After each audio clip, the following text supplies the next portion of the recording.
kwanaki na yi bidiyo na ce muku wanda ke da bukatar in bashi lakani na samun kuɗi wanda ban taɓa bada irin shi a duniya ba ya samun lamba ɗaya, wanda yake da bukatar in bada sirri na samun waya iPhone ya siya ya samun lamba biyu, wanda suka sa lamba ɗaya sun fi yawa har ga Allah. To zan bada wannan sirrin ba bakin ciki, wallahi ina jin nauyin abin, amma zan fitar dan al'umman manzo Allah ta karu, kuma dan duk wanda ya dauka ni ma ya rike min addu'a. In ka hada da bidiyon nan ka dauka ba tare da kamun addu'a ba, ko baka yi ma yan uwa sharing ba, wallahi ban baka ba. Bayi ne ba zai ba, amma wallahi ban baka ba. Ina ma kowa fatan alkhairi, dan haka idan har kana cikakken masoyin manzo Allah ne kai, kaga bidiyon nan to kai ma kai ma yan uwa sharing, kowa ya karu. Allah ya bar mu da manzo Allah. Sirri wanda za ka yi in ka yi shi za ka samu kuɗi, ba za ka yi bai yi ba. Albarka annabi da alƙur'ani ne yankan shakku, gashi zan faɗa. Na farko za ka nemi hawainiya kwaɗe tak wanda komai bai cire ba. Na biyu za ka samu furantin fafiya amma wanda bai buɗe baki ba.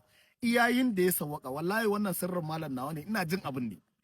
Ina jin ya za in ɗauki wannan sirrin in bada ne, amma na yi alƙawari ne kuma ya kamata in cika. To za ka samu furantin fafiya iyayin da ya sawwaka, sai ka samu albasa fara amma. Sai ka samu kuɗin da ƙasar da kake shine babba, sai ka haɗa waɗannan sai ka daka su suna ɗanyu, in ka kirɓa sai ka shanya an suka bushe ka ƙara dakawa, sai ka zuba su a wuta ka soya sai sun ƙone sun koma toka. Wannan ana sha ne da daddare, za ka ɗauka wannan tokan da daddare za ka ɗauka sai ka so fik madara ta ruwa sai ka zuba wannan garin a ciki sai ka kaɗa, an ka kaɗa amma sai ka yi tsirara ake sha sai ka sha. A yin da ake ana sha ana kiran kuɗi Allah ana sha, amma ko ba kai wannan ba wallahi zai yi. To idan ka sha wannan tsan sauran tsakin da ya rage da daddagan za ka ɗauka ka shafe jikinka da shi ka fita. Malam wannan so ɗaya ake yi tak a duniya, ba sai ka yi so biyu ba. Wallahi in dai ka yi wannan sai ka min godiya, ko da ba kai ma Allah, in Allah ya yarda. Saboda na san abin da na bada, ni na sani yanayi, ni na san na bada abu mai kyau.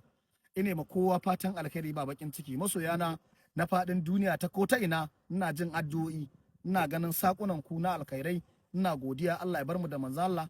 Sannan kuma akwai tafiyan da zan yi in Allah da cikin wannan watan na azina na Maulidi, zan je Umara, wanda suke da bukatar wasu abubuwa bangaren zoban jalabi dafa'i, abin da ya shafi a bangaren jalabi na kasuwa da hayakinsa, da bangaren abin da ke kare sihiri ko sammu, ko bangaren sanyi ko sikila, ko bangaren maganin HIV, duka in Allah da zan tafi da su.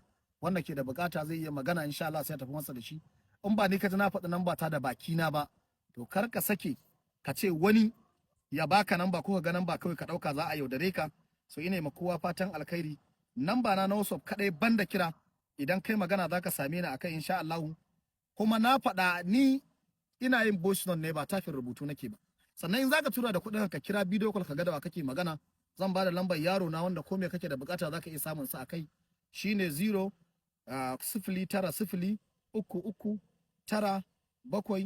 09033979259. Wannan namba shi ce ta kira kuma namba ce ta WhatsApp.